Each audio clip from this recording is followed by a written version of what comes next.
We're doing quite well. I'm actually just about on the beach, so the air is generally pretty fresh. We had a little bit of smoke a couple of days, and we're safe from the fires, and we're hunkered down with our masks and our alcohol, and what can we say? Good, very good. Well, let's jump right in. I have a couple of questions I can get us started with. First and foremost, correct me if I'm wrong, but you really got started doing speaker design, and specifically, what I recall reading something interesting about you, you've actually got several patents around planar magnetic speakers and design. Is that correct? No. Okay. I don't have any loudspeaker patents.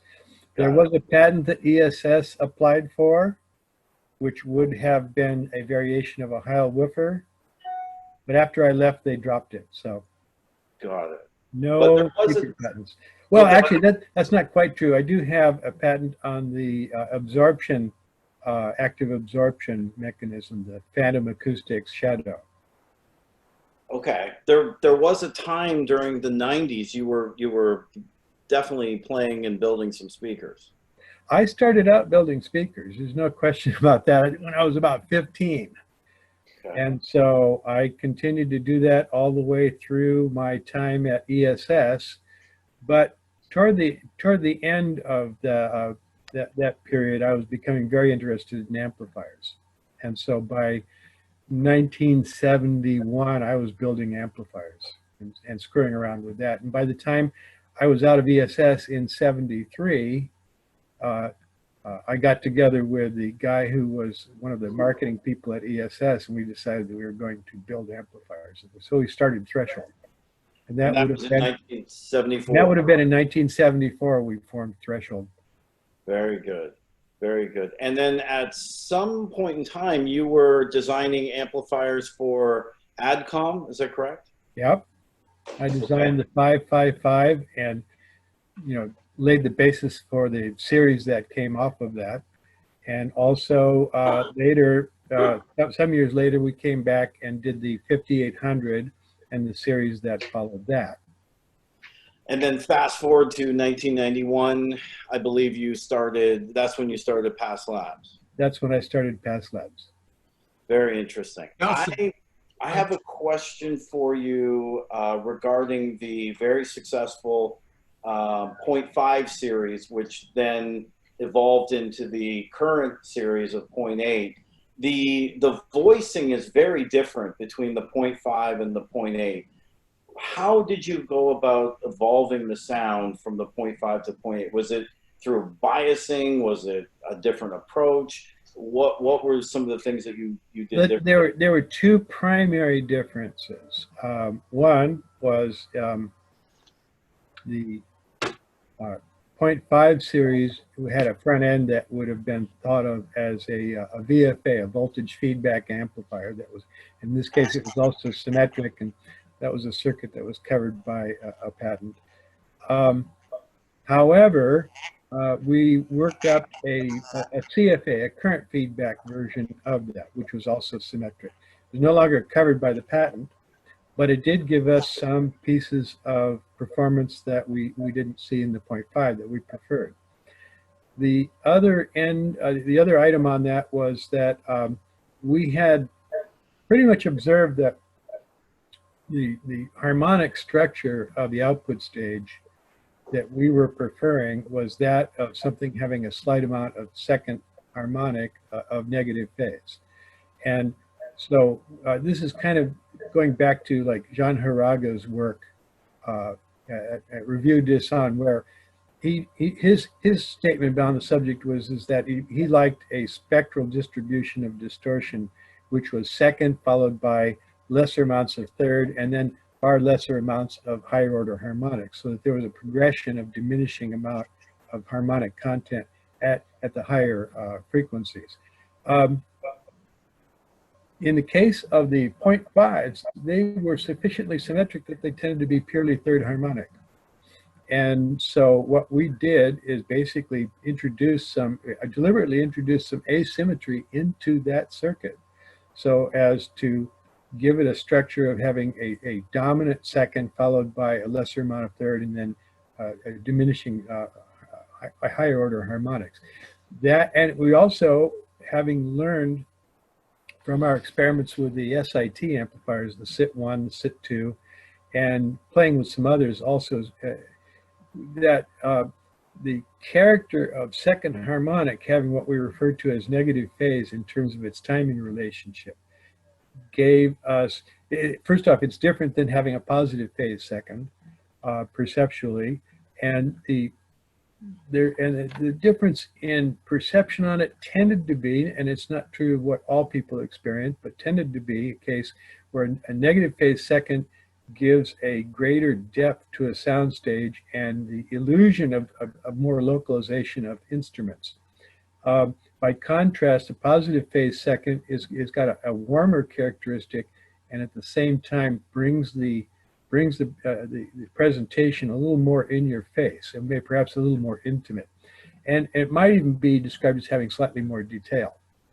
It's a reasonably subtle effect, but when you're in the high end, you're dealing in subtleties for the most part anyways. Mostly we learned from, especially the SIT1, where this was adjustable, what the typical preference was for the settings of this. And so we designed some of that into the 0.8 series. The other things that we did was, it's a bigger power supply, it's bigger heat sinks, you can get the ideas. It was all those things and shall we say more in terms of the hardware. Absolutely, and we've found in the store that the X series, although the XA series sounds incredible, the X series has been very, very popular in the 0.8. And when we had the 0.5 series, it was flipped. The XA was much more popular than the X series in terms of what the customers really went for in terms of sound. Are you finding the same thing on your end? I don't know. And one of the reasons I don't know is that I only have my experience here. I'm a recluse out on the coast, and every once in a while I get a sales report. But the sales report is kind of a worldwide thing, and I haven't had that fed back to me. No. The new preamps and phono stages are exceptionally good. They're very, very good. How much involvement did you have with the new preamps and the new phono stages? Very little, actually. That's Wayne's work. Okay. And Wayne was entrusted with, well, Wayne goes back all the way to Threshold.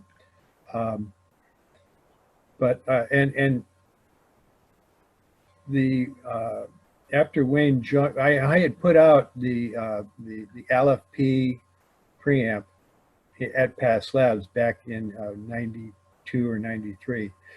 Wayne joined about that time, and his interest was primarily that of preamps. And so, and talented as he is, I just handed it over to him. And initially I was involved in development with that, but actually he very quickly moved off into territory where I'm not nearly as expert, because we're starting to talk about remote controls and digital means of doing volume controls and such. So it very quickly just became Wayne's domain. And so he produces prototypes and they get listened to. And I look at the circuits and go, oh, isn't that interesting? But in point of fact, I don't tell Wayne what to do. Right. Okay, cool. Tell us about those, I believe it was it called, I'm going by memory because I only got to see them once. There was amplifiers you built, like a one-off for Sony, I believe, was it? Oh, the Sony VFETs. The VFETs, yes. And that was really just a one pair, was it? One pair? No, actually there were 3 pair total. Okay. And I held 1 pair myself, and 2 pair went off to Sony. And they bless their hearts, they went and trotted them all over the world and used them at shows. Yeah. So, and of course the whole thing was, I mean, there's a story behind that. And the story is that there were these legends about this old Sony amplifiers, the VFETs, and also the Yamaha VFETs. And I was kind of getting involved in some of those things, and I actually had gotten a hold of some of these pieces. the transistors themselves. Then we found, well, people go, oh, Mr. Pass, you're so generous with your time with the DIYers and such, but I have to point out to them that I get as much back from these guys as I give. And one day, somebody on the forum at DIY Audio said, oh, Mr. Pass, have you seen this? And it was a for sale listing of an outfit in Singapore selling the parts, the Sony VFETs, for about $25, $28. Well, thank you very much. And I proceeded to go over there, and I bought 2,000 of the 3,000 that they had. I would have bought 3,000, but I didn't want to be the pig. And so they sat around for a little while, and I fooled around with them, but it was like not enough of them that we could actually like produce product at Pass Labs and sell it. It was not enough parts, and there weren't any more. And the other thing was that, well, we were sitting around one day, and basically, which I had an idea. I know what we could do with these. The best use of these is let's build Sony some amplifiers, because they had been very nice to us. We have a great relationship with Sony, and they had bought a lot of product from us historically. I said, let's send them a nice thank you and produce the 40th anniversary commemorative Sony VFET amplifiers. And in fact, we did. We built 3 pair, and they were a huge success. They're wonderful amplifiers, actually, and reliable too. I haven't had any problems with them. I had 1 pair here, and then about a year ago, I think it was a year ago, I got a call from Sony, and they went, "Can we have that last pair?" And I said, "Yes, of course." So now I have none.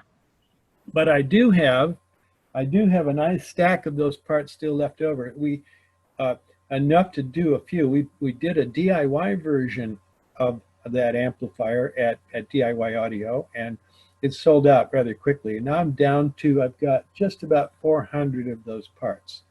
So I have developed a single-ended version of those amps. I've got half P and half N, so it's actually 2 versions of an amplifier that is purely single-ended, follower, biased by just a constant current source, so that it's about as simple and pure a VFET piece as you might imagine having. And it's only 10 watts. So it's really quite gorgeous. And we are going to actually planning on sending them out through the DIY Audio store at cost, just as kind of a, well, I think probably in the end something that builds the franchise up for DIY Audio. So before very long, and you've heard it here first, there's going to be either a raffle for some. I think they're going to raffle off a couple of them, but then they're going to sell the rest of them. But they're going to be really cheap, and they're going to disappear instantly. And it's a kit, and it's got a chassis. Oh, actually, I think I can show you. Just a moment.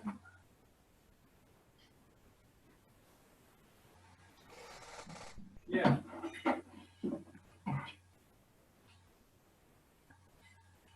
Here we go.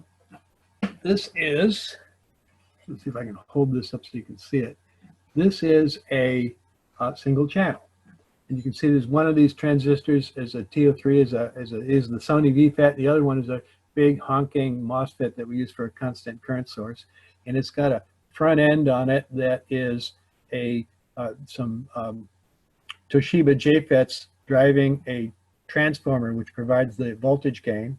It's a nice no feedback piece. Works very well. It's only 10 watts. But the crowd I deal in is often pretty happy with just that. Around here, I hardly ever run anything more than a watt, really. I've got tannoys, which are rather efficient. Right. And I'm preserving my hearing into my old age as best I can.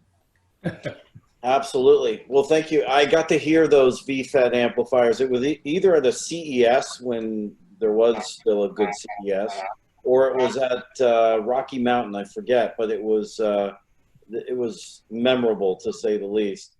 Last question. I'll let other people then take over. How did the SIT3, which I still own and you'll never get out of my hands, how did that differ from these VFET amplifiers? Was there any similarities there? No. No, there's very, very little similarity. The SIT-1 and the SIT-2 were, well, the SITs in question here are some that I had through happenstance. I had made, once again, some DIYer said, "Hey, Mr. Pass, have you seen this?" And it was Semi-South, an outfit down in Mississippi, part of a research triangle, or offspring of a research triangle into silicon carbide semiconductors. And they made a JFET out of silicon carbide that was absolutely wonderful, and which I adapted into the J2 and some other products since. The brand new F8 also has those parts in them. And I was buying a lot of those. And I was also talking to the guy who was in charge of R&D there, and he goes, we have the capacity to make SITs. In fact, the Air Force commissioned a batch of them, and they worked really well. And I said, wow, I sure would love to play with some of those. And he went, well, unfortunately, the Air Force came and scooped up every one of them and went away, and I don't think they'd heard back since. So they didn't have any to send me. In fact, actually, they weren't even packaged. They were just raw chips. But he said, but we can make them. And I went, oh, really? Well, sure, for 6 digits later. And 6 digits later, I had actually commissioned for 1,000 of them. And I got a yield of 1,900 and change. So it was actually got to be a much better deal than I thought. And these were the SIT-1 transistors that became the parts that were used in the SIT-1, where it was run in common source mode, and it drove a bank of resistors as its load, and they take the output off of the drain. The SIT-2 was the same sort of circuit, but it was stereo. The SIT-1 had a knob on it and a meter, and you could adjust the load line of the circuit so that it would actually, you could, there was a point on the meter where you could null the second harmonic, so that all that was left was third harmonic.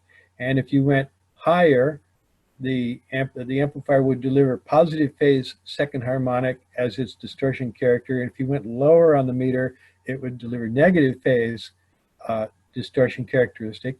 And we sent those out to people that we knew who listened to them, and we got a reasonably consistent feedback that, oh yeah, well, I like it here on the knob.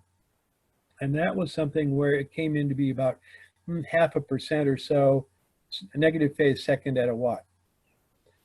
I proceeded to make that the center of the meter, and we went into production. The SIT-2 was very similar to that, except that instead of a passive load, which was the big bank of resistors on the SIT-1, I had a current source. And it was a very low gain mu follower initially, but it ultimately got turned into just a constant current source because it actually was preferred. And that also was stereo, which was nice, and it came in at the same price. So it delivered much the same performance, but it was a little less exotic. And then, but both of these the SIT was used for both voltage and current gain, and it had no feedback. And you just drove the gate, and the drain had the signal going to the load, and that was that. There's the other way you would popularly consider using these, and that would be common drain mode, where the SIT is a follower. And that is a very different beast. In the case of the SIT-3, we had gone through most of the transistors, and we were down to a relatively smaller quantity. In fact, I think, well, we're running real low now. I don't know if we're, what we've got left in inventory. I still got some here, of course, but the SIT-3, I wanted to build because I wanted to put some out there with the common source follower, common drain follower mode, and it's quite different beast than the 1 and the 2. In it, I basically, I had initially an amplifier that I called the DEF amp, DEF, and it stands for Depletion Enhancement Follower. And what it was is you take a depletion transistor, which the SITs are, although I have some other depletion mode transistors here, in fact, some from Semi-Self, and you made, and it needs a negative voltage on the drain to bias it up to the right point. And you made it come with a complementary P-channel MOSFET, which is enhancement mode, but you select both of them so carefully that the two voltages are exact opposites in value. And then you tie the gates together and it self-biases, much in the way that you see with some JFETs. So there's no bias circuit. You just tie these two guys together, and it's very, very simple, although it takes an incredible amount of matching effort to get it there. But it produced a spectacular little amplifier. And that was even before we put a SID on it. So then I tried it with the SITs, and it was reasonably spectacular for that too. So we launched that. And well, I've had a lot of fun with the SITs. As it sits right now, I have acquired an inventory of some of the larger parts. Let's see, I think I can show you one. Yeah. This guy right here, let's see if I can, oh, there's the camera there. And this is, these were made by, as well as most of the other SITs that you've seen, but these were made by Token in Japan. And they have been making industrial SITs for many years. However, the Fukushima earthquake wiped out the fab facility, and Token got acquired by, I think, first KMET and then apparently NEC. Now if you go to buy a Token part, it's a relay. So there was, however, a stash of these things in Japan, and there was somebody else had some in China. And so we have gathered up a bunch of those. We will at some point turn it into product. Very good. Thank you for that answer. Just a quick housekeeping, guys. If you want to click the chat button at the bottom and send me, you know, an order of any questions you might have, we'll go in order. I know Rick Miller, he actually had a couple of questions we were talking about this week. So maybe, Rick, you can start us off for the group. Yeah. Hi, Nelson. How are you? I'm fine, thank you. Great. I wonder if you could just tell us basically in a simplistic way of the three types of amplifier topologies that are out there, being transistor, tube, and FET. I know you're a FET guy. If you could just kind of give us a broad brushstroke for the audience of the three kinds of amplifiers and the typical sounds that they produce. Well, first off, the FETs are transistors also. Well, I mean bipolar. Well, we can still break this out into bipolar, FET, and Tubes. Well, let's start with tubes very quickly. I mean, you know what a tube is. The thing that's probably of interest here is that you, well, first off, you know that tubes are high voltage, low current devices. And so that's why they routinely end up having power transformers at the output to take them down to the voltages and currents that are popular with loudspeakers. But the other thing that's, and that's there are a couple of transformerless pieces out there. I've even done a couple myself just for grins, and that's of interest, but it's not super practical. Not that practicality ever enters into this, really. Anyways, but the tubes break out into two very distinct categories. You've got basically a triode and a pentode. And the pentode is also maybe a tetrode, but it's got that extra grid anyways. And they are what we call square law devices. That is to say, the amount of current going through, all other conditions being equal, the amount of current going through the tube is a square law function of the voltage between the grid and the cathode. And as the current goes, as the voltage goes up positively on a tube, the the amount of current going through the tube is a square function of that. And so that's one of the reasons that's because they're heavy on second harmonic, is that the square law delivers a second harmonic characteristic naturally. Now, the reason I mention that distinction is that first off, there's in the tube world, there's the triode aficionados, and then there's the pentode guys, and they both have their merits, but they are decidedly different. When you go over to transistors, dealing in terms of bipolar, you have essentially a device which it has an exponential function instead of a square law function, so that it has a very sharp increase in gain as the voltage applied to the gate is increased. That matter, and also there's current draw through the gate, which doesn't occur to speak of with the tubes.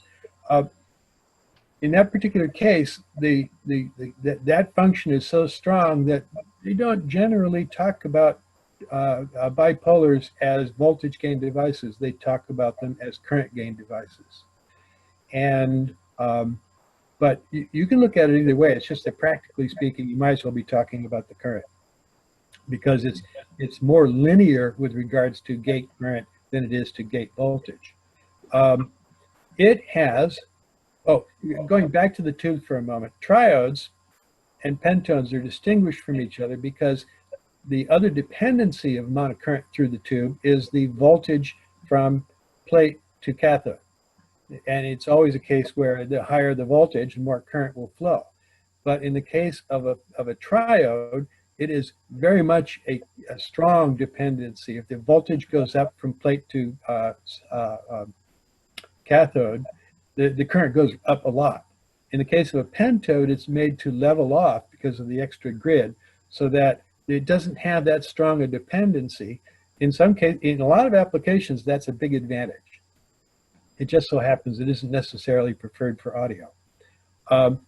When you go over to bipolars, you are dealing with a pentode.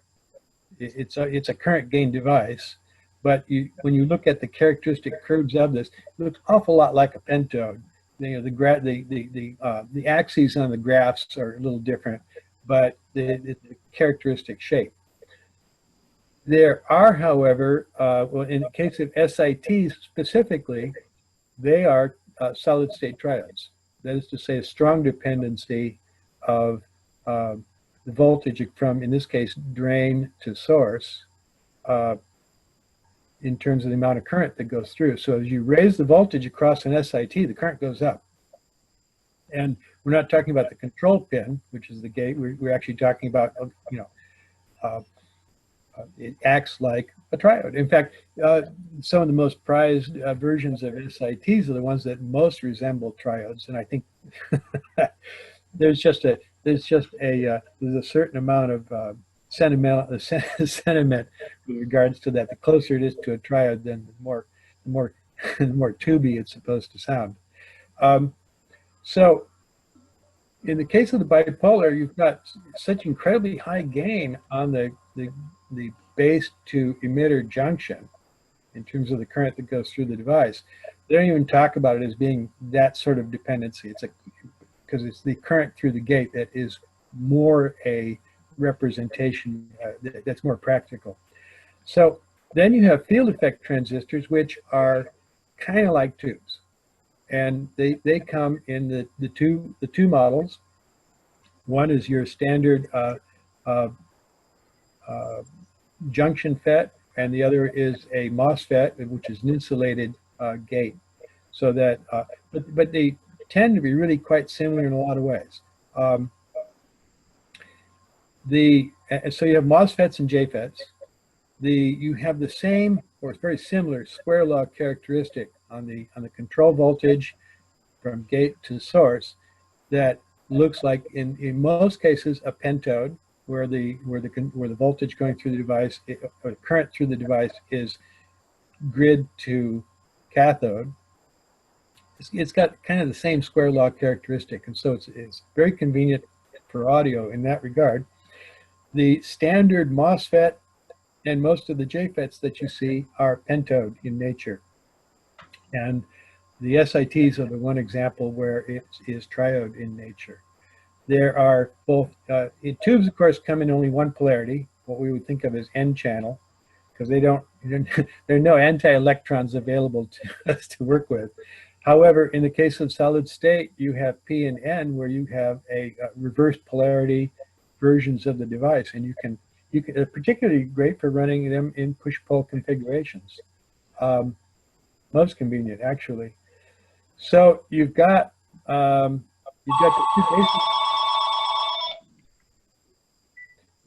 two basic categories, solid state and tube. And when it comes to both of those categories, you've got the pentode type and you've got the triode type. And then in the case of the solid state, you not only have bipolar, but you also have FET, and then the FETs break down into JFET and MOSFET. That's about it. There's some other more exotic pieces. Most of the exotic stuff that's coming out now is designed for just super fast switching. The semiconductor companies are no longer worrying about generating linear audio. Well, that's another question I was going to ask you. Do you see any companies coming out with something like the SITs or the, any other exotic, we would think of as exotic parts that you can use to build amplifiers with that are in the FET family? Well, there are new parts. And I've looked, and in silicon carbide, we're starting to see more of those. And there's some talk about somebody else working on silicon carbide SITs. And it turned out that this woman was doing development work at my alma mater, UC Davis. We tried to get a hold of her, and she had just fled to Stanford. So now she's like gone off to the big time. But there's clearly stuff going on. But even the SIT stuff was originally thought of as excellent for switches. The parts that we're seeing now, we're seeing gallium nitride, and we're seeing some other exotic technologies, and they are fabulous switchers.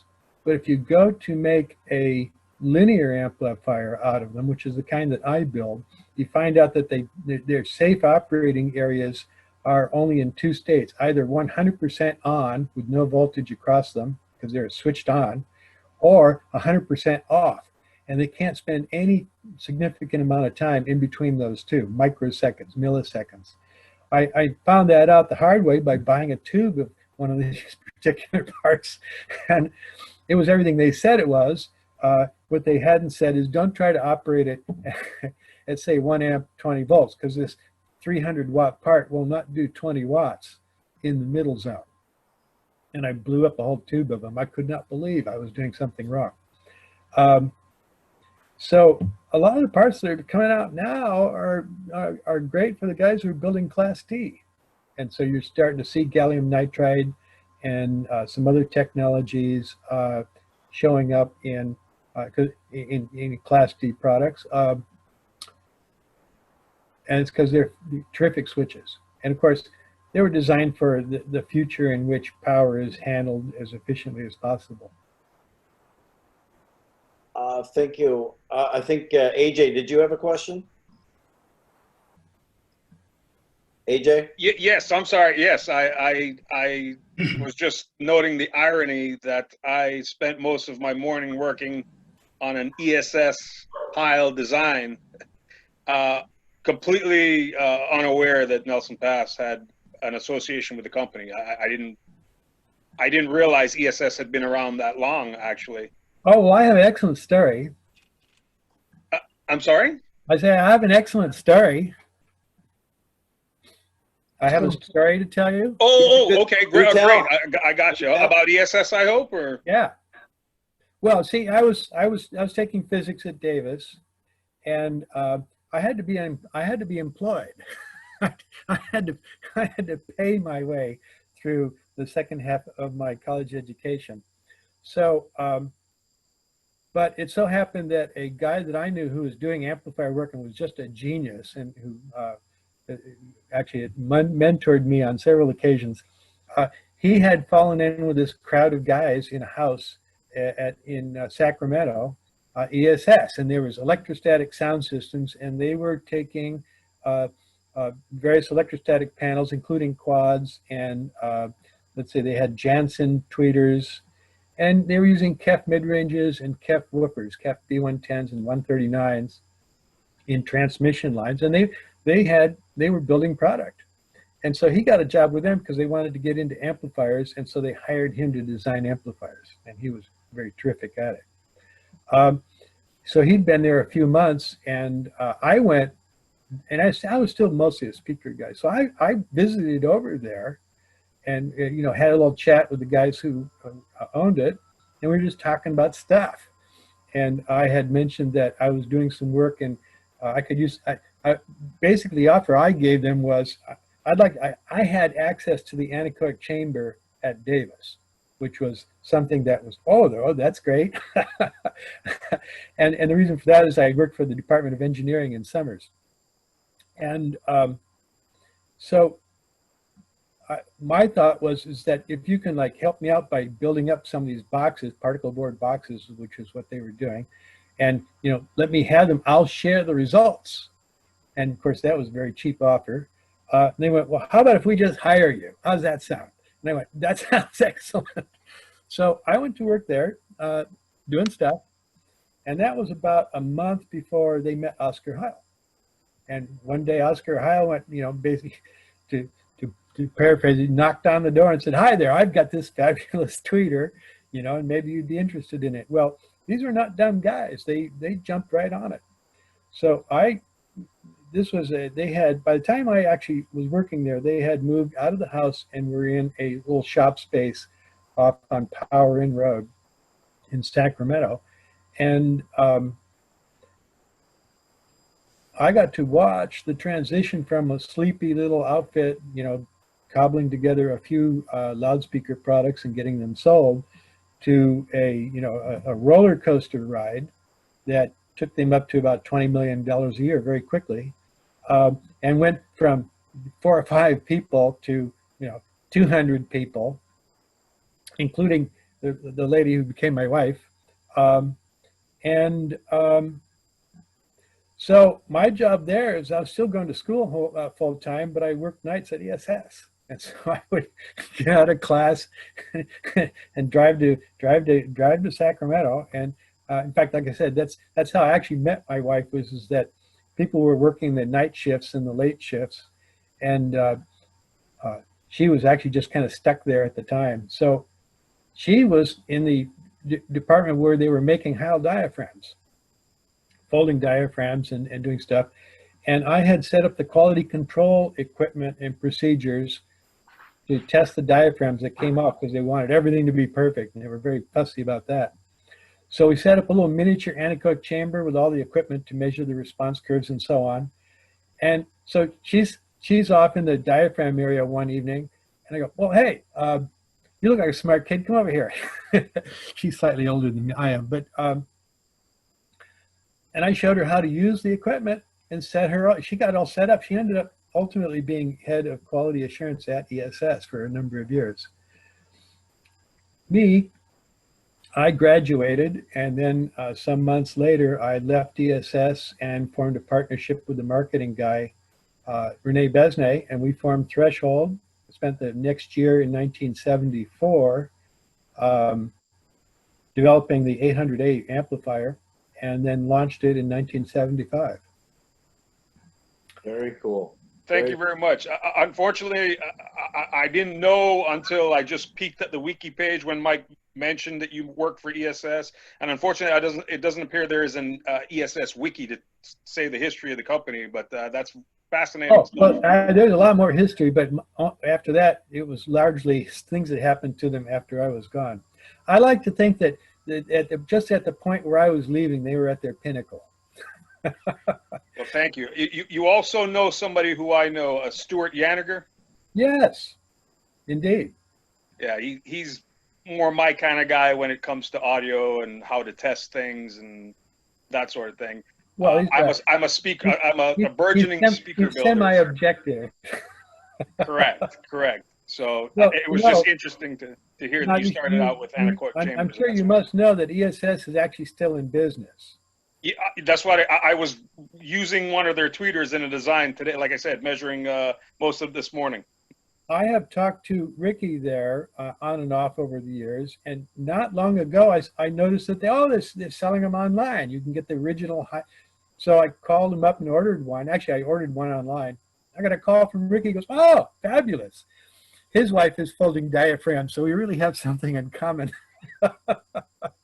And so he not only sent me the pair, but he sent me two other pair of different sizes. They have three sizes now. I didn't know if that's been made public and it's out there, but I've got those, and I alas have been so busy I have to put the time aside to actually sit down and give them proper attention. I'm like a kid in a candy store. Things pop up and I go, "Oh yes, I want it, give it to me," and then it has to sit here for a length of time before my calendar opens up. But yeah, they're terrific, and at $300 for a pair of the big ones, it's a bargain. Well, that was pre-COVID. It's gone up a bit since COVID because they said demand. But thank you very much. I'll let others. It was just so ironic that, like I said, I spent all morning having no idea that you were associated with them. Thank you. Jay, I believe you had a question. Yeah, it's a personal question. I'm the original and proud owner of a Model 4000 threshold amplifier for Yes. 4 decades. Still works great. About 20 years ago, I had John Soderberg refresh it and update it a little bit, and it's still working great, but Great. another 20 years, it probably needs to be done again before something starts to go capacitor-wise or whatever. And I was just wondering, in your opinion, of the two options, either sending it to your ex-namesake company Threshold or sending it back to John, who would you have do it? I don't know what Threshold is doing these days. I actually couldn't tell you. I'm not in contact with them. In fact, I'm not quite sure what John's doing lately. I mean, he had been working on the amplifiers, but I don't know what he's doing at this point. I haven't talked to him in quite a while. Yeah, I know he's still in action, so yes. Oh, okay, great. Well, I would trust him. The other thing, though, you probably want to keep in mind is that those caps, and people have a thing about recapping amplifiers. Right, of course. That's always a debate. In the old days, I think that there was probably some more merit to it than there is currently. If you get the good industrial caps these days, they last and last. And I have here, actually I had, but two of them are all wrapped up and went back to their owners, 4 Stasis 1s from 1978, 79. Mm-hmm. And they actually ended up here because at one point they had got involved in a marine environment and suffered some serious corrosion. And, so they had problems. They came back here. The corrosion was such that we had to strip them down to the metal, everything. And then, put them back together with right.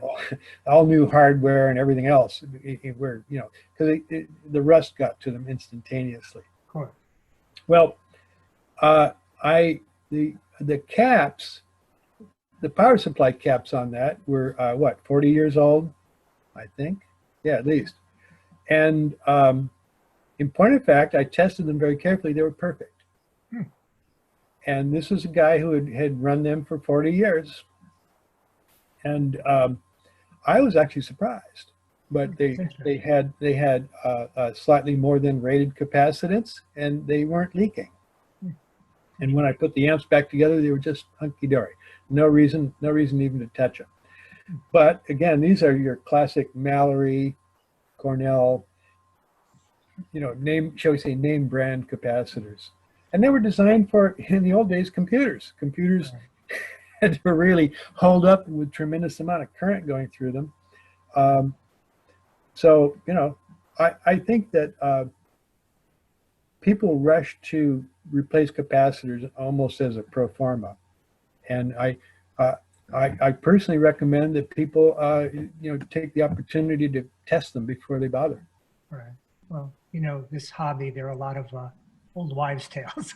Yeah, and well, I mean, this is the entertainment business. It's whatever Yes. makes you happy. Huh? I have no objection. Right.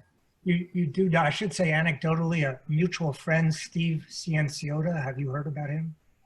Who's that again? Steve Cianciota. That All right. doesn't. Well, if the name doesn't ring a bell, then it's not worth talking about. Thank you. Oh, well, I mean, okay. Bart, I'm almost 70 here. I don't That's all remember right. I'm everything close. anymore. That's cool. Thank you. I I believe appreciate Bart it. and Deere had a couple. Thanks, Jay. I believe Bart, you had a question. Yeah, I do. First off, I'd like to say, Nelson, thank you for the passion that you bring to the industry and all the hard work you put in. It's given a lot of pleasure to a lot of people over the years. And without your passion, a lot of other people would have never developed the passion I have. So thank you. It's been fun for me too. It's not, I don't actually require any kind of thanks. Well, I'm not doing it to suck up, but it's just a real it's a real thing. So I got two questions regarding amplifiers, and one of them has to do with the material that you set the amplifier on. I have some funny stories. I won't really go into them, except for that a double layer of cutting board does not do justice to the past 0.5, as we found out when we were playing around one day. But anyway, the different materials, the different species of woods, and even boxes filled with sand or crystal sand, really make a difference on some amplifiers more than others. And the differences can be either good or really not very good. And my second question has to do with your thoughts about the AC line noise and how different amplifiers cope with that. Thank you. Well, to speak to the materials, I understand some of the issues because I would have 0.8s in my living room, but they won't fit in my cabinets that I have. And so I've got these 0.5s. And not only that, but I think the extra weight on them would take out the shelving. I'll have to fix that someday. But in the meantime, I'm still listening to 60.5s in my living room. My wife and I have a deal. I don't change anything there. No wires hanging off of anything. Equipment doesn't come in and out.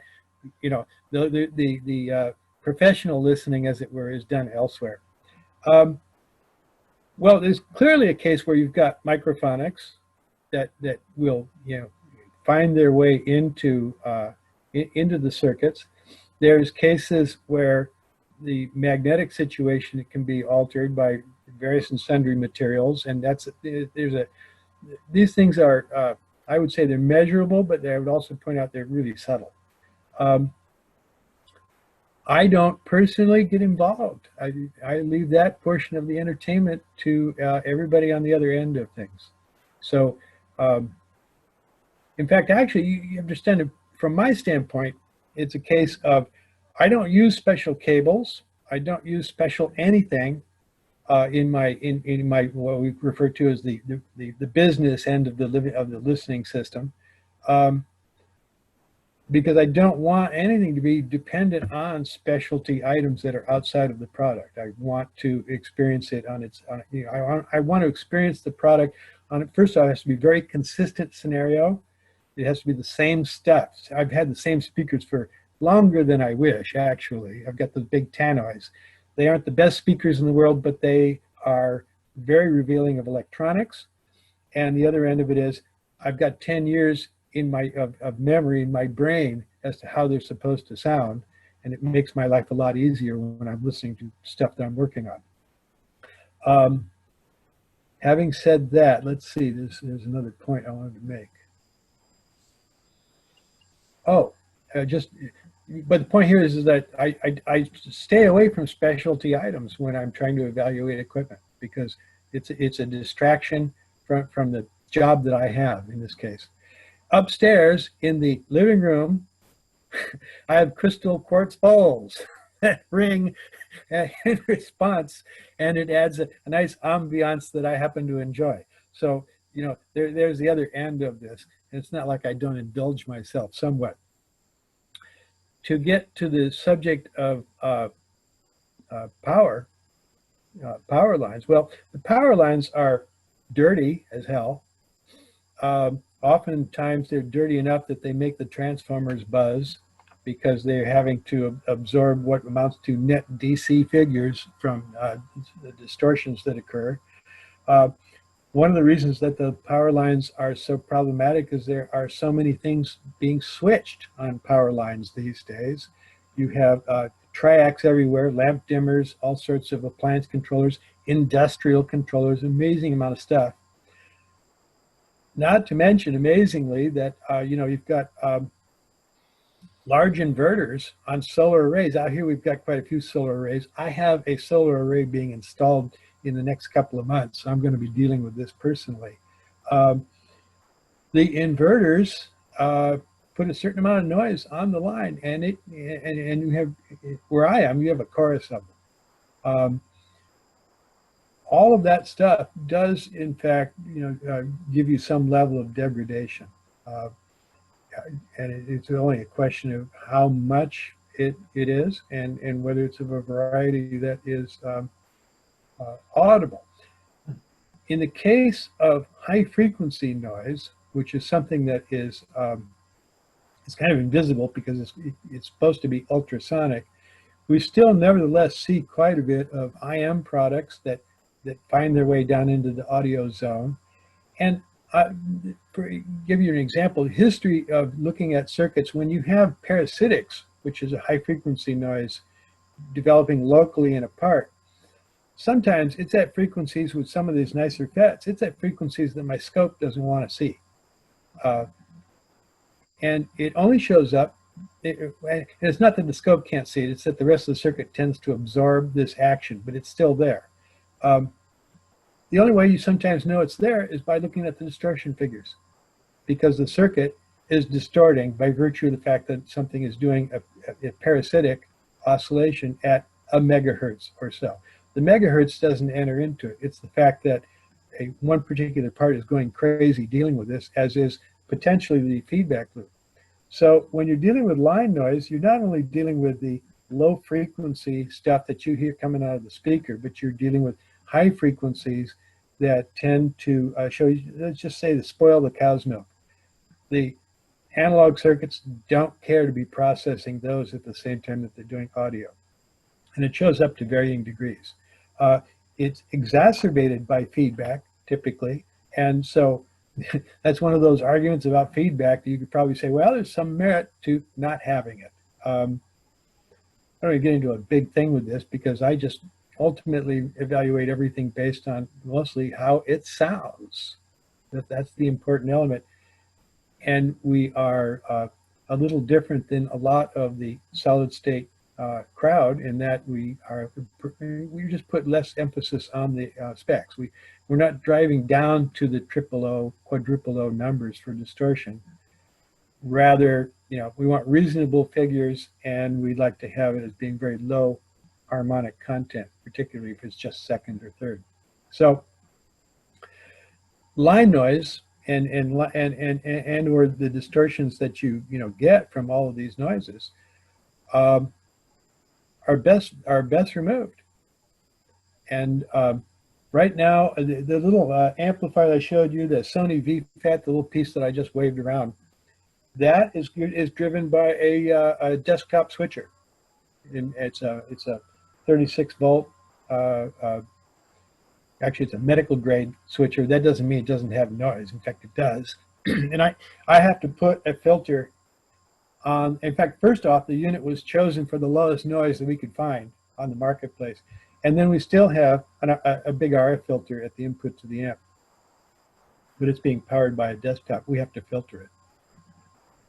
Very cool. And similarly, you will probably want to filter your AC line. Great. Next question comes from Phil. Phil, you there?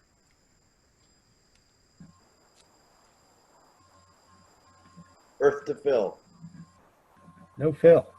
Phil, you're muted. Unmute yourself. Phil, you're muted. Unmute Phil. There you go. Nelson, I just wanted to commend you on the quality of the work that you do. It's amazing. That's all I can really say. You're pretty much in a league by yourself. Well, that's all I do. Don't look for anything else. I've been doing some experimenting on this noise issue and found that, yes, my solar system, I'm using a Schneider Electric inverter, generates about 2 volts of DC on the AC line right now, plus all sorts of harmonics. It's very rich in harmonic content. So when you embrace the solar technology in your home system, you're going to run into a similar type of problem. I don't know whose inverter. Oh, the worst part of it is that they're going to install the inverter about 5 feet from my bench. Oh boy. So I'll see it. Well, good luck there. I'd really be interested in finding out, what it is that you discover and how to tame that, the high current portion of that output on those, basically a Class B amplifier or AV amplifier. So I'd be very interested in hearing what it is that you do. I'm going to have to end up doing something. I'm sure you will. The other thing too is that I've noticed that I have an analog system and for a signal source, and when I put it inside of, I have an old coat closet that I've converted into a quote unquote sandbox record storage facility.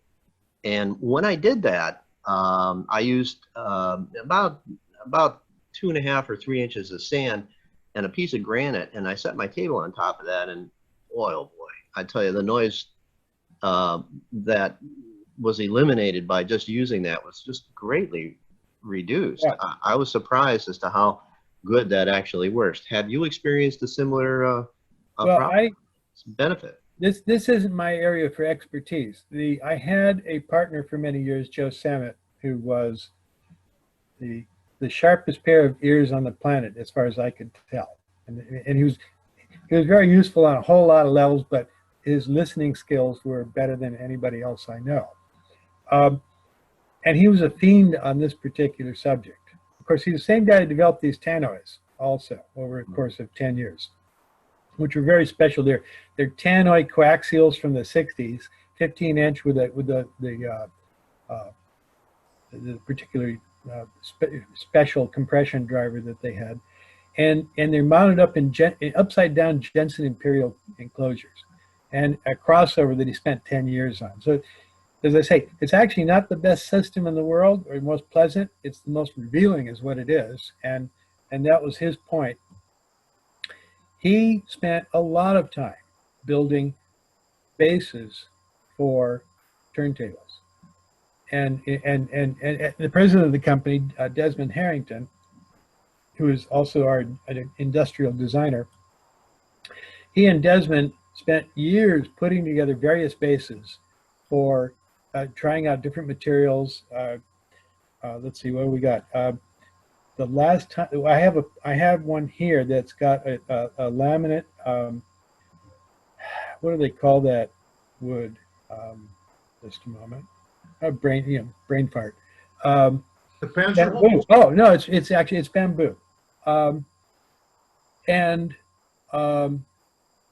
but it's laminated. It's a big, heavy bastard, and it currently holds a SP10 with some modifications in it. Wayne did a special power supply for it, and so on and so forth. He swore by this, and now I'm not just the happy recipient of that. I've got that, and I also have a basis turntable. In both cases, they have just extremely heavy-duty masses, and they are supported. In the case of the basis, it's spring and silicone and some very exotic aerospace hardware. I actually haven't heard anything else in so long that I haven't had a chance to make a comparison. I take this as an article of faith. But as I said, if Joe believed in it and Joe heard the difference, then I just accepted that outright. I have the luxury of not having to experiment with that. Very cool. Phil, any other questions, or we'll go on to, I believe Ram had a question. Ram, are you there? Yep. Hello, Nelson, Mr. Nelson Pass. So nice to hear you speak. I have read articles on your website, but it's much better to hear you, explain the concepts. Oh, well, my pleasure. They're getting across more easily. So I was thinking about the concept of breaking in. I recently acquired int 25. Very, very happy with that. So does it need to be broken in? Does the sound improve over time? And then in the short term, I see that when I put it on, like about 5 minutes, or within 10 minutes, it starts sounding very good. So it just takes about 5 to 10 minutes. Yeah. Yeah. Can you speak to the operating characteristics, and what do you think about the thermal behavior? Well, of course, you understand that we burn them in for about 3 days or so before we send them out, and they get a final adjustment at that point when they're have been at temperature, and are at that temperature and being used. So at the point where anybody gets the amplifier, it's already gotten at least 3 days on it. Sometimes a lot longer, because they'll just sit there until they have to go somewhere. And it's my experience that that is something that is dealt with at the factory because the adjustments are made. Now, when you fire one up cold, it is not within adjustment. They don't, there's enough, all of the components, but in most specifically the semiconductors, they alter their performance with temperature. They will track to a different bias point. They will have a slightly different gain figure and so on. So, and it takes about an hour to settle into that spot. And if somebody tells me that they, that 3 hours later it's still better, I accept that. But when they say, 3 weeks and it's so much better, I usually think that they've adjusted their ear more than the amplifier. And because people do become accustomed to sound over time. I depend upon that, just like I say, living with these tannoys year after year. The nice thing is I can plug something in and go, I can hear that, because the system is very constant and I'm very familiar with it. So there is a learning curve in the human brain, becoming acclimated to equipment. In general, though, an hour is enough. And like I said, I'm not going to argue with anybody who says it continues to get better. That's fine with me. Okay. Will it help to then chill the amplifier by running a fan on it, or running a window, or just having a custom air conditioning duct just pointed to the amplifier? Will that help to try to keep the temperature lower? Well, they are burned in and tested at what we think of as room temperature, which is right around 70 degrees or so. Okay. Okay, so and we try to keep those kinds of things constant. I keep a thermometer on my bench here, and it's in centigrade, and everything is done at 22 degrees centigrade within a degree. Okay. And so if you're turning your air conditioner on, but I mean, all the other thing to remember is that those amplifiers, they are sitting on a surface, but there is nothing obstructing the pins. So if you put them in a cabinet, you're going to get a little different point of operation. It might even get better for that. But our adjustments are made with it sitting on what amounts to a tabletop at the 22 degrees centigrade figure. They don't vary that much, but again, the audiophiles are a very fussy bunch. Very true. Sam, I believe you're up next. Did you have a question about power conditions? Are you there? Yes, I'm here. Actually, most of that question was already answered, although I was two questions I had. One, very different questions. One was, does Nelson have any particular opinions about recommendations regarding particular power conditioners? And the other, very different question, and probably one I was more interested in, was I'm interested in hearing about some of the interesting personalities that he has met in the industry. Oh yeah, well that's an entertaining subject all by itself. I'm sure. As far as the power conditioners, I don't have the opportunity to really play with all of them and recommend them or not. You've got my friend Paul McGowan over at PS Audio. He makes fine conditioners. There are other guys as well. I have one thing to say on the subject, which is, by virtue of the nature of how power is drawn by amplifiers, you want more capacity in the conditioner than you think the amplifier is rated at, by a reasonable figure. If a power conditioner is, if an amplifier is rated at drawing 100 or 200 watts, then you want 2 or 3 times the capacity on the conditioner, because the performance will be dragged down as you approach the rated number. So make sure that you've got a generous margin on top of that. Well, personalities in the industry. I've been around about as long as anybody at this point, so I've met most, and I've been friends with quite a few.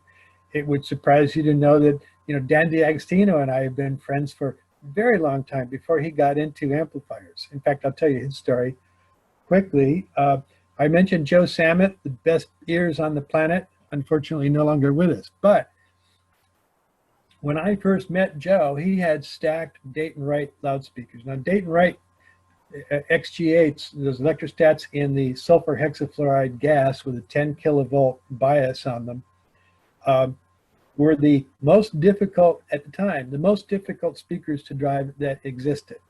And they went down below an ohm at points.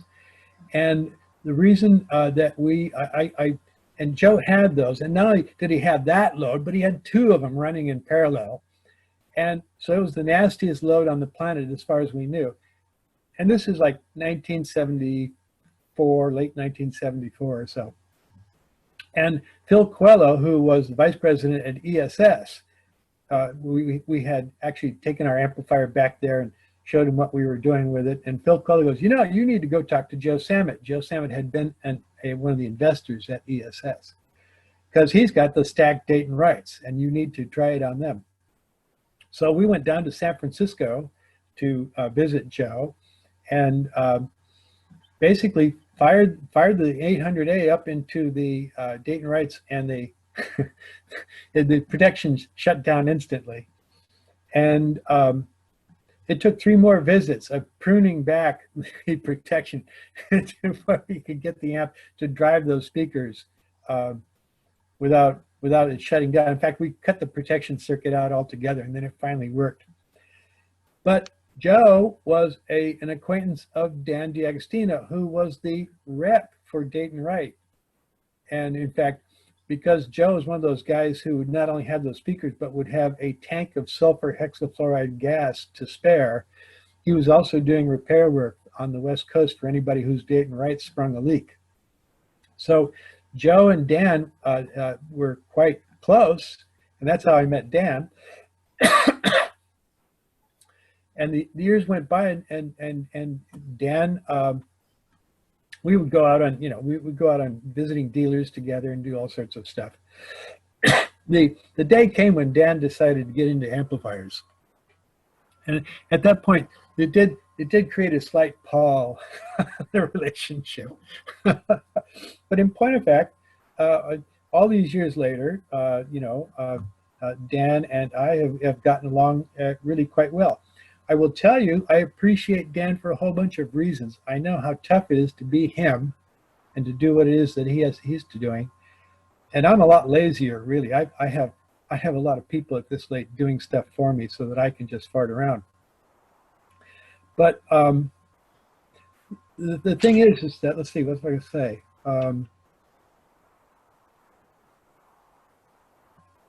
Well, I guess I'll just suffice it to say that I know what it was. Dan represents excellent competition for me. It's one of those things. In a town where there's only one lawyer, that lawyer starves.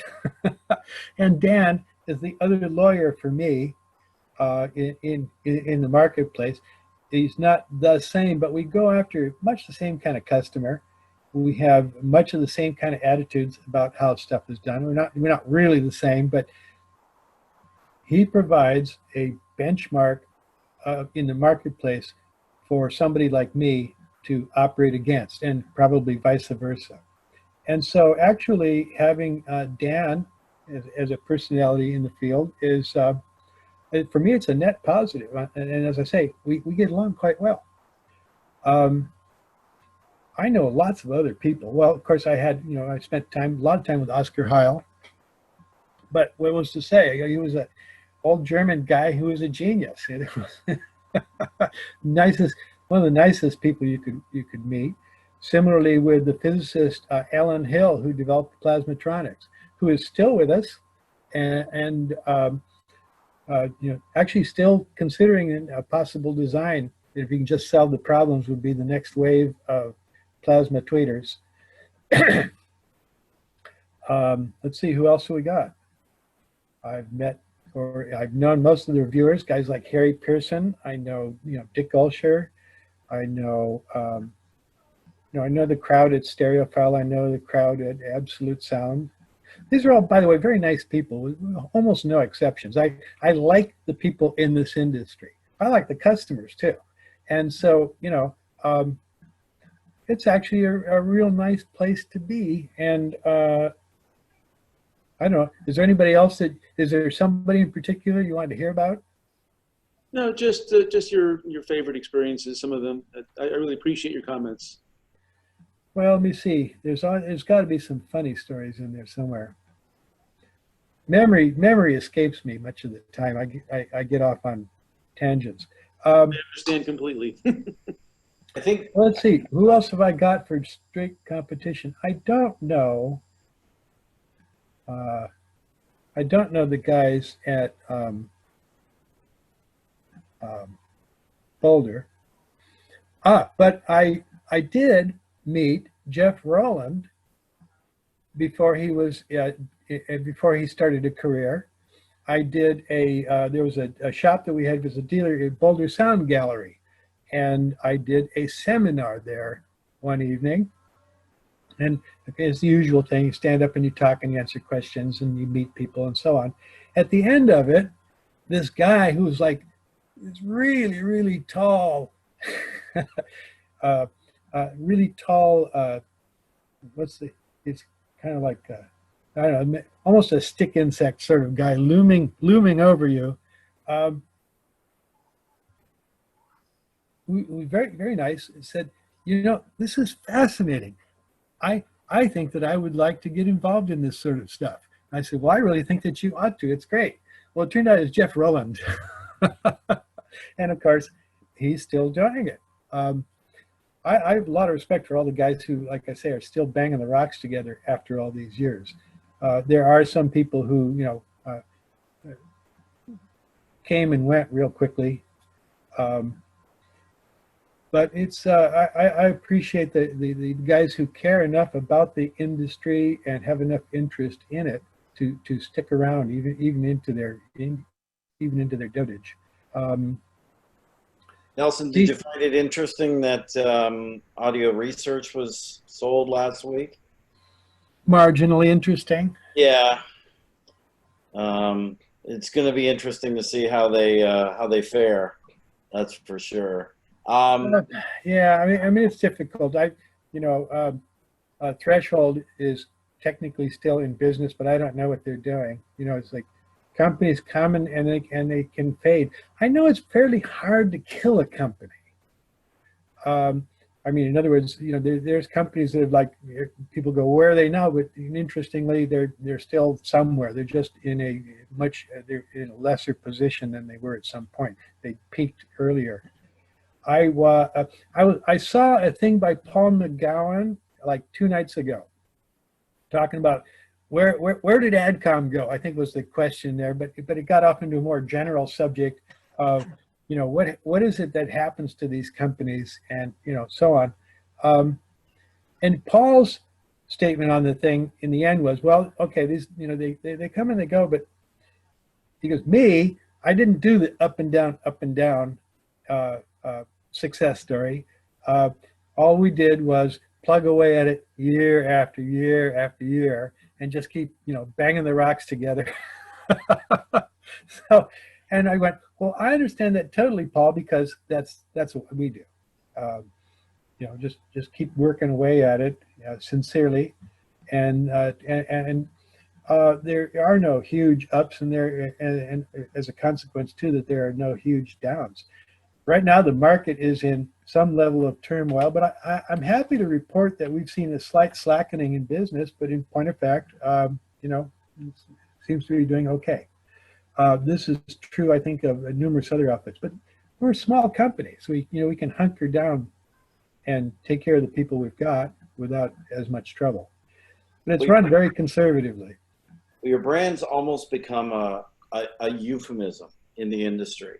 You know, people will always refer to it as, you know, build quality like pass, you know, or it has pass-like build quality, or it has pass-like customer service, you know, or pass-like sound. And that must be very gratifying for you. It is. I remember in the previous century, and I remember in the 70s, we were saying, we want to be the Macintosh of the 80s. And perhaps what we've ended up being is the Macintosh of, you know, the 2020s. And so it took a lot longer to achieve a reputation that has gotten that. But I'm very pleased to have it. And we guard it well, particularly with regards to customer service. I spent a year when we were building up Threshold and we're designing the 800A in the year of 1974. I had a job as the service manager at Sun Stereo in Sacramento. And I was still working my chops up on amplifications, but I got to go through everybody's amplifiers that came in for service. I got to see what broke, how easy they were to work on or not. And so actually I learned a tremendous amount in that year. And one of the things I learned is that Pioneer was beautifully laid out and easy to work on. Macintosh never failed, but techs would fight over the opportunity to work on them when they did. And Sony wasn't the easiest to deal with, but they paid shop rates. So I walked out of there with a very strong appreciation for very conservative design with regards to reliability. And coming out of the gate, the 800A had 48 output transistors. As far as I can tell, they never break. And it was, everything has since then been done with an adequate amount of hardware so that they were reliable. And also we try to keep it kind of simple because again, I learned that some of this stuff can be very tough to work on as it gets complex. The other thing that we do that is always helpful is our schematics look like the circuits on the circuit board, or more to the point, my layout on boards follows graphically what you would see when you see the schematic. So if you have to work on it, you don't have a problem identifying these are the input transistors, and then these are the drivers that come out from there, and then these are the other pieces, and here's the bias circuits. They are located in spots that resemble what the circuit looks like in a schematic. I had somebody criticize me for that. I go, no. I fixed enough stuff that I don't want to have to go and look over 3 pages away to see what this thing attaches to. So all those things, you know, we build the kind of equipment that we would like to own ourselves. I think that that's the other end of it. You have to remember one thing too. Some of the stuff that we do is idiosyncratic. I mean, in an industry where a lot of the people are, you know, still beating out quadruple zero distortion numbers or delivering, you know, 100 amps into 1 ohms or things like that, we don't have to be everything to everybody. This is actually a big market, okay? There's a lot of money in the high-end audio, even high-end amplifier market. And I calculate that if I have 1% of the market, I'm doing beautifully. I have, you know, and so when you consider that all you have to do is truly, you know, match the needs of 1% of the market in order to be successful, then, you know, it's like you are in fact free to be the product that you want. You don't really have odd constraints. And that is a very reassuring number. All I need is 1%. Absolutely. Thank you. Gary, I wanted to just get a couple last questions in here. Gary Eckmeyer, did you have a question? Hi. Hello, Nelson. You said you started out in Sacramento, right? Well, I grew up in Santa Rosa. I was born in Massachusetts. I grew up in Santa Rosa, which is not far from here now. And by going to UC Davis, which is not far from Sacramento, that put me in that area. Spent a lot of time in Sacramento, ultimately moved up to Auburn and Forest Hill, which is towns that are up in the Sierras going Did you work at Turntables Unlimited? Oh, I remember that. Yeah. All right. I got a crazy memory of when I was a young second lieutenant at Mather. I needed a little aid that would amplify a click track from a movie camera so that I could synchronize movies and stuff. And I met these two guys near Turntables Unlimited, and they said, yeah, this guy Nelson Pass, he can make something like that. And you made a little aluminum craft box that had what I needed, and it worked great. And amazing. I'm sure that was you. I could have been. I was taking all comers at that time. Yeah. In fact, actually, when I was at Sun Stereo, I discovered that people were starting to want custom power amplifiers and such for auto sound, because what was out there back then was Craig, Craco, things like that. And there were guys who wanted more power and custom circuitry. And I began designing auto sound amplifiers. Interestingly, the guy who had taught me so much about amplifiers early on, Peter Wehrbeck, who was at ESS, left ESS, formed his own new company and was doing stuff. And I got tired of, shall we say, working retail, talking to these guys and building amplifiers for them. And I called Peter up and said, hey, would you, I've got these customers and I really can't take care of them. Would you like to, and he goes, sure. And so he started Linear Power, which was one of the very early auto sound companies for power amplifiers, and was very successful for a long time. Unfortunately, he died in a plane crash. But that ultimately led to also me being associated with SoundStream when they launched auto sound, and of course AdCom when they launched auto sound. So well, congratulations on your career, and thanks for helping me. If that story is my memory is correct, and that's totally consistent with what I was doing back then. Yeah, you remember Keith Yates Audio? Indeed. Yeah. He went on to create home theater stuff. Yes. Anyway, that's it for me. Thank you. I think we may have one last question. Colin, did you have a question? I had two actually.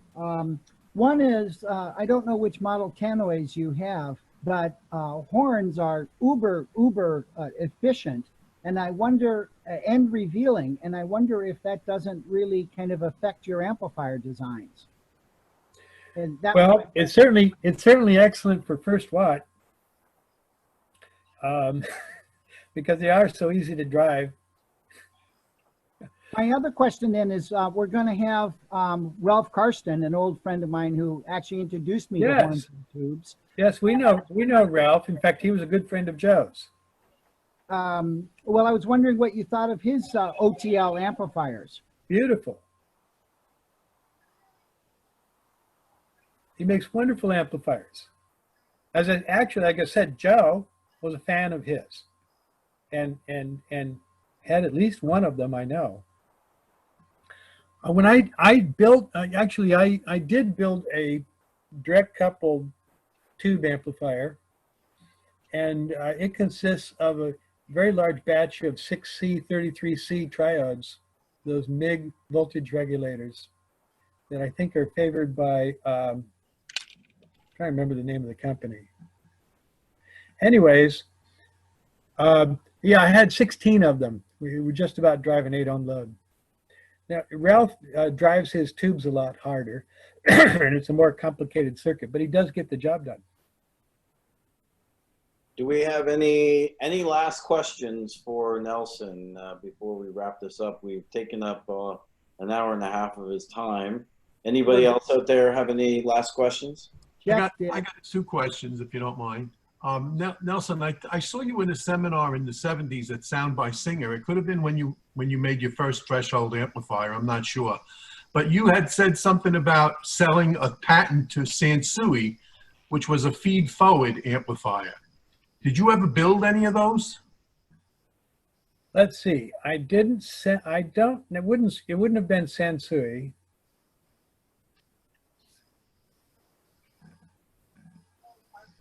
Although, I mean, Sansui did do a version of an amplifier that resembled the 800As in terms of its bias circuit. I would say on some levels they did a better job than I did, because they were more elegant and there was less brute force involved. But no, I don't think that it was a case of licensing to Sansui. I'm trying to think of who else. Now, the stasis amplifiers were a lot closer to the notion of feed forward than the earlier 800As. Mm-hmm. And I'm trying to think, remember whether we did license that out. Well, actually, no, it wasn't Sansui. It was Nakamichi. I distinctly remember Sansui, but I could be wrong. It was way back in the mid 70s, and yes, it was the stasis amplifier. And yeah, you had definitely, about that was definitely Nakamichi. And the Moscow topography at that time. You were speaking of that. My second question was, whatever happened to the SR1 and SR2 speakers that sell? Well, I have one pair of each right here. But apparently they're my living room system, that which never changes, is a pair of SR1s. I've got a pair of SR2s in boxes here. That was actually Wayne's design, the SR2. SR1s were mine. They're still some of the loveliest speakers I've ever had. The SAS drivers in them were incredibly great, still are. And they're nice speakers that they don't stick out in any particular way. They're very subtle, and particularly in the bass, where you listen to them and they go, well, they don't sound like rock and roll speakers, until Pink Floyd delivers something down around 20 hertz and you go, oh, Jesus, what's that? Well, that's those SAS drivers doing what they can do at those deep frequencies. It's just that the bass has never been accentuated. I still have them, and they were, well, it's like all the other speaker efforts and other things that we've gotten into, like DACs and such. There's a case where, well, it was good product. It actually they always made money, but it wasn't our core business. And in particular with loudspeakers, the issue comes down to you're in a marketplace where you have distribution, and distribution has popular lines of other brands, say speakers, for example, that when and you're sharing distribution with the speaker company, and then you come out with a speaker that causes nothing but trouble in the marketplace. It ruffles all the feathers, and you suddenly find yourself having to actually work around all these issues. You can ask Dan D'Agostino. He came out with loudspeakers at a time where the guys at B&W and Wilson and everyone else, as I've heard, begged him, don't do this, Dan. We've got a sweet deal going here, and you're going to screw it up. But he did it anyways. So it's difficult. It's not like you can't do it, but I find that it's a lot easier to have a kind of a narrower vision of who you are. It certainly makes life a lot easier. So we are amplifiers. Well, yeah, we sell a lot of preamps too. We do really well with that. But those are the two categories, and it's people shouldn't expect much else from us. We had a DAC that everybody loves. I still love it. I've got two of them. Can't really make it anymore because the parts are no longer available for it. And people go, why don't you get into the DAC business? I go, oh, we were in it once. We decided that it was the road to hell, and it's farther afield than we want to be. So we're we're kind of we stick to the knitting as much as we can. Thank Very you. good. Any other questions before we wrap things up? Hey, Nelson, this is Rush. I remember seeing you last November at the BAF. Enjoyed your talks there. Hey, I didn't know if you maybe wanted to talk just for a second about El Pipo or something like that. Sure. Well, El Pipo and the Kleinhorn were a pair, really. Okay. The El Pipo, well, okay, I was going through MCM catalog, which I do, and Parts Express, all these guys, you know, selling blowouts of this or leftovers of that. And I hear these 21-inch woofers, and they were exact duplicates of the Focal 21-inch woofers. My guess is that whoever was making the Focals knocked these off and stuck them, you know, blew them out into the marketplace on the side. But they were what appeared to be knockoffs of that. But it didn't mean that they weren't big monster woofers. You'll notice that a lot of 21-inchers are showing up in the marketplace now at reasonable prices. So, but for a long time, you didn't see much of that action. So I bought 4 of them, and I also had purchased they're giant cardboard tubes, and they're typically 16 feet, and you can get them in various diameters. They're used for casting concrete pillars architecturally.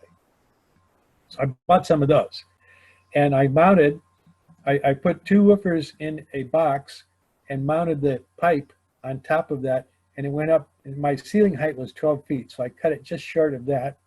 And I had this this speaker which had a little bit of a peak at 15 hertz for a woofer, and we called it El Pipo. And the name El Pipo came from some weed smoking friends of mine who used to refer to this legendary bong that they had as El Pipo, and so it seemed like an appropriate thing. And I did an article on it, okay. And subsequent to El Pipo, I'd been inspired by a couple of the backloaded horns, and I was back then too. I was discovering Lowthers, little 6-inch Lowthers, and a couple other kinds of drivers. Like I've got a pair of the well, Mark Audios would be the equivalent now, but these are the I've forgotten the name of the driver, and it doesn't matter. It's what I have in front of me. These are little drivers. Are real nice, but little. And I wanted some bass out of them, apart from what El Pipo could deliver. And in fact, Stuart Yaniger showed up for this when it was all over. I designed a folded horn, which is very similar to the Dainitsu in Japan, and a couple of others. But if you know anything about topology, there is a topological figure called a Klein bottle, which is a 3-dimensional representation of what would be a 4-dimensional object, which you can't make in 3 dimensions, obviously. But it's a container with no inside or outside. But it does, in fact, have a shape, and you bend the lines enough to make it represent what it would be in 3 dimensions. Well, it's a big, in this case, it's a big horn mouth that goes back and curls up toward the ceiling, and then comes back down again in the front, and then deposits itself in a little box right in the middle of the big horn mouth. And you put the little driver in there, and it backloads all the way through that, and it's got about a 15, 16-foot path for the bass. And you mount either a 6.5-inch Lowther, which has no bass at all, or some of these other drivers, Jordan's is what I was thinking of, in that, and all of a sudden there was real bottom end. And it was the shape of a Klein bottle, but Klein means little in German. So it was a devil joke, because it not only was shaped like a Klein bottle, but it was enormous. So we called it the Klein horn. Both those were around I had kept them around for about a year, and I had a 30-foot by 30-foot by 12-foot room. So I was able to do that. But the day came that I actually, yes, the 3D version of a Moebius strip, exactly. The day came that I really had to keep equipment moving through there. I can't let any particular development like that dominate a room when there's other things to be done. So I actually, we gave them away to an artist collective in Oakland. And the last I saw of it was when it went out the door and to go keep these people happy. More recently, it has been resurrected and by somebody who they built a beautiful copy of it, and it's on tour as part of an art exposition. And it was not recent. It was recently in Vancouver, I think also Toronto. Did you also build a bass a horn that kind of got you in trouble with setting off alarms or something? I remember some. Oh, well, okay. Way before, back when I was still in school. In fact, before I met ESS, I built a straight horn. We called it the Claw, and it was painted black. And the horn itself was 9 feet deep, and the mouth on it was a little over 7 by 7 foot. And it had a JBL 15-inch woofer and a 375 compression driver mounted up into one of those horns with the diffraction lenses. And it was bi-amped. And it broke down into numerous pieces so that it could be transported. It was actually built in the library of the dorm that we were in. And when it came time to get it out of there, we had to take the doors and actually, yeah, let's see. We actually had to remove the windows in the dorm, the big glass windows, to get it out of there, even in pieces. So, and after that, we transported it around campus and caused trouble on numerous occasions. Every time we fired it up, the cops came. Now, the cops were good guys. And they thought it was just as entertaining as everybody. But, oh, guys, you got to shut it down now. And that went on for years. And it was another case of something that I couldn't keep it, particularly living in a little teensy apartment by then. I was in a house for a while, and it occupied the driveway. Finally, I gave it to somebody to take care of. And a couple of years later, heard that somebody had seen it being used as the goalpost for a soccer. Because if you broke it out, one of those half sections up front would be a reasonable goal for a soccer game. Well, Nelson, thank you very much for your time today and answering our questions and the stories especially. On behalf of all the members, we really definitely appreciated it. And stay safe and keep chugging away. I know you're working on some new things, and we'll definitely look forward to seeing those when they come out. I'm working on new stuff, and you will, yes. All right. All right, everybody. Thank you so much. Nelson, thank you. Thank you. Thank you. Good Thank you, Nelson. Thanks, Thank guys. you again, Nelson. Thank you. We'll send you a link, Nelson, for the Stay recording. safe. Thank you. Stay safe, stay healthy. Thank you.